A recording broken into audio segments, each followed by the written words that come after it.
guys, welcome back to my YouTube channel. So today I'm going to be talking about all the postpartum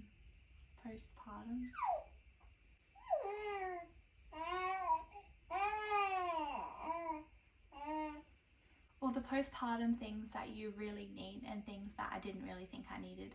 And obviously everyone's different, so this might be the same for someone else or completely different for someone.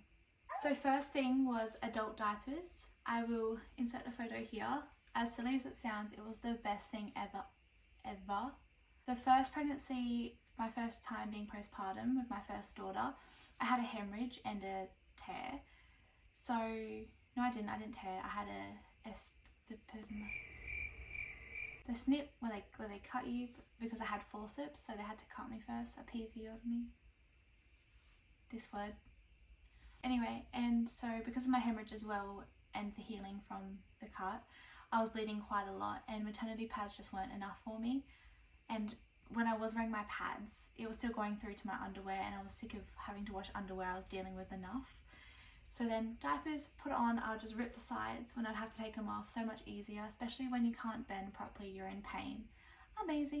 Second thing is maternity pads. So then when I stopped using my adult diapers, I went into maternity pads because they were easier. Normal pads would work if you're not as heavy bleeding as I was, but I ran out of maternity pads. So I ended up using 2 pads one of the nights, one pad like this and this, so it was covering everywhere, but they weren't thick enough. So definitely go for the maternity pads. Even if you don't think you're going to bleed a lot, at least get 1 packet, see how it goes. You might not need them. My second pregnancy, I didn't bleed as much, so I only ended up wearing the diapers for like a week, which was really good, and then I went straight into maternity pads. The next thing is a peri bottle. I couldn't find mine anywhere, so I'll insert a photo here, but they are amazing. So with my first experience, first birth, the rip and everything, like I said, so when I was weeing, I would fill it full of warm water and I'll just kind of like just squirt at the same time as weeing because it really stung. By the end of it, it was absolutely fine. I ended up using it to help my stitches with some salt water in there, just rinsing it every night. And it's really good because in the shower and stuff, in my first house, there was no way I could really get there to clean it properly except splashing it or with a flannel, and it was too rough. In this house now, I do have a handle shower head, so that could have helped, but using the salt water obviously is better for the stitches. For my second birth, I did split. I had a 3rd degree B tear, so a lot of damage unfortunately. So that was really good for this cleaning the stitches every night before bed. I didn't really have to use it for weeing as such because I had a lot of problems. I had a lot of problems with my weeing and had to take a catheter home. I wasn't weeing by myself for a few weeks after birth, so by the time I didn't really need the peri bottle because it didn't sting. All that initial pain was gone. The next thing is padsicles. It's not essential, but I did make a bunch up. If you don't know what padsicles are, it's basically you get a maternity pad, put some aloe vera, witch hazel, and I use lavender oil. Here's the proper amount that you use. Roll them back up and then put them in the freezer. Yeah, and then you freeze them, then you use them as need, as kind of like an ice pack. My first birth, absolutely amazing. It helped so much. I was using them at least once daily and it really helped with any of the swelling that I had. Second time round, I didn't use them, even though I made 12 in my fridge, and I had double because my friend didn't end up using hers.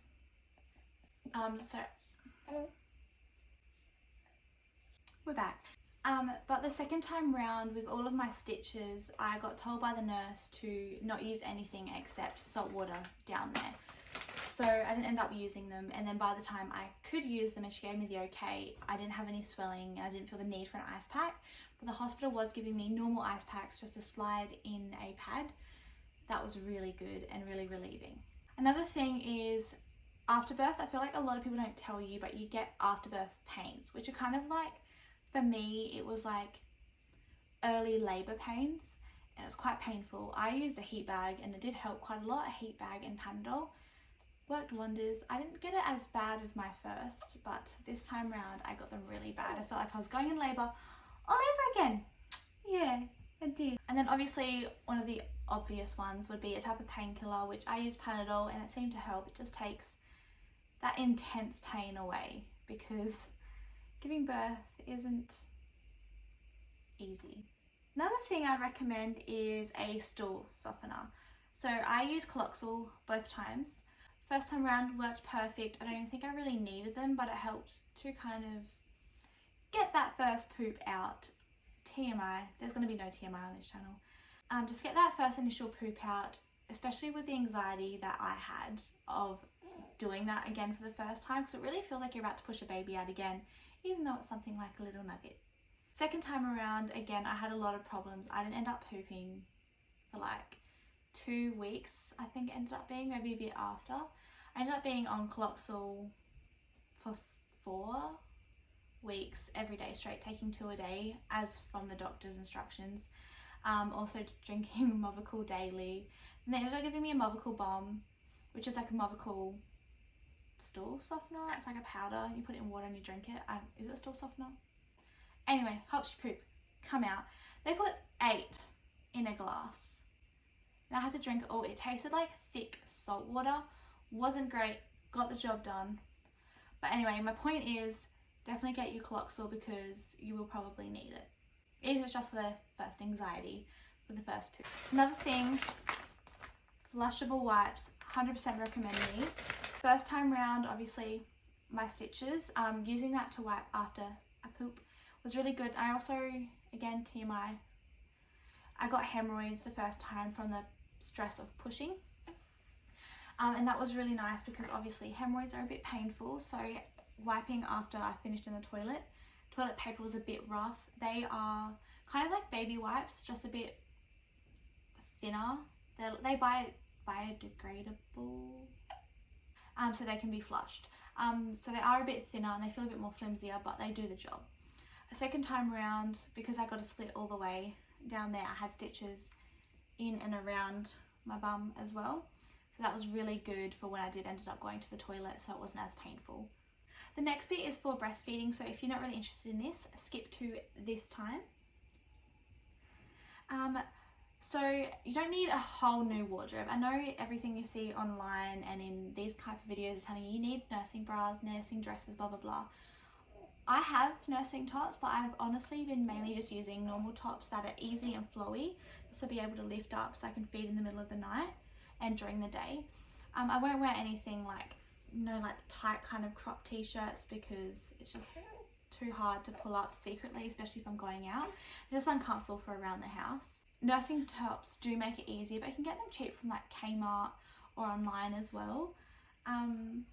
But yes, and sometimes I've seen myself, even though I've got my nursing tops, instead of pulling them out, I ended up just lifting it up anyway. So just getting a flowy couple of tops that you probably already have around the house, especially from pregnancy, and just using them. You don't need a whole new wardrobe. I do recommend nursing bras though. I've tried wearing proper bras to feed both of my babies, and both times it was just way too hard to pull out the boob. Something simple like the one I'm wearing now, just from Kmart, so I can just easily pull section there. Easily pull. You can get ones with clips as well, but it's easy just throughout the day as well, just to pull out. And I find this easier if I'm in public and breastfeeding too, because I just pull it to the side, pull my boob up, put her on. The other ones, you kind of, once you unclip it, you have to find where to put the bra bit, so it comes down, and where to put it sometimes just annoys me. That's a personal preference though. Some people might like the opposites. Another thing is nipple cream. So I use the Gaia nipple cream. I don't know where that is, but again, photo here. First time round, absolutely amazing. My nipples were very cracked and dry with Malia, my first. At one stage she had even like blood around her mouth while she was feeding. I freaked out. Midwife said it was fine and perfectly normal. It was so relieving. So after every breastfeed, I'll just rub it on, and it's totally safe as well for them to feed afterwards. Obviously not as soon as you put it on, but yeah. And you can also use them for lip balm, which is fun. I was lucky and didn't need it this time around. My boobs were quite adjusted as I'm still feeding my 2-year-old at bedtime, so my boobs are used to being used. Another thing I'd recommend is like the discs, ice packs to put on your boobs. Again, photo. I just got mine from Kmart. You can heat them up or you can ice like put them in the fridge or freezer as an ice pack. I keep mine in the freezer, and when they're feeling quite engorged or in pain, I just hold them on there for a little bit and just stuff them in my bra, walk around the house, do my own thing. It just really takes that that heat swelling kind of pain away, especially after when you're engorged as well and you just feel like they're not drinking enough. And of course, a breast pump. I just use a Tommy Tippy one, a handheld one. I did have an electric one, but I lost pieces when we moved house. But I will be buying another one. But for now, just the hand pump one's doing enough. I only pump when I'm feeling engorged and she's not getting enough, which is really good to kind of stock up my freezer supply as well. So I've got about 6 worth in there that I've done over 3 months. So not a lot, but I don't feel the need to personally. But it's good just to have it there for those times when I am feeling engorged. Another thing is like the nipple pads. So I use disposable ones. You can get reusable ones. Really? Wow. So they're just like this. You open them up. These are little sticky things. So you just peel it, stick it onto your bra, and then your nipple sits around here.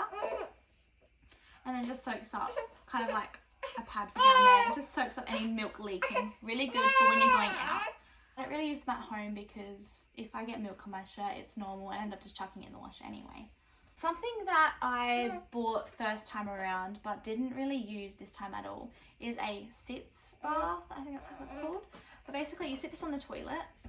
It does pop out. Yeah. So it pops out like that. So you just sit that on the toilet. You fill it for, depending what you're using it for. So I used it to heal my stitches because it was really painful and I didn't have a bath in my old house. But you just fill it full of some warm salt water. You can add witch hazel for hemorrhoids. You can buy actual sits bath packs full of chamomile, all different things to help down there. But I just use plain old salt water and a bit of witch hazel the first time. And then you just sit on there. So you sit this on the toilet, then you sit on it like a seat. And then that area where you'll need healing, you're just soaking in there for a while. I think you're meant to do it for 10 minutes. I might be wrong. Google that. But yeah, it's not a necessity. First time around, I thought it was really great, but I think it was kind of a waste of money. I didn't use it enough the first time or the second time. I tried once second time around, but it hurt my stitches in my bum, so I just didn't even worry about it. And then I forgot about it until making this video. Thank you so much for watching my video. Please like and subscribe to support me. And please comment any ideas if you have any or requests that you want me to post. I will be doing a Q&A soon, so watch out for my Instagram story for any questions that you have, and you can ask on there to get to know me better. I'll see you guys next week. Bye!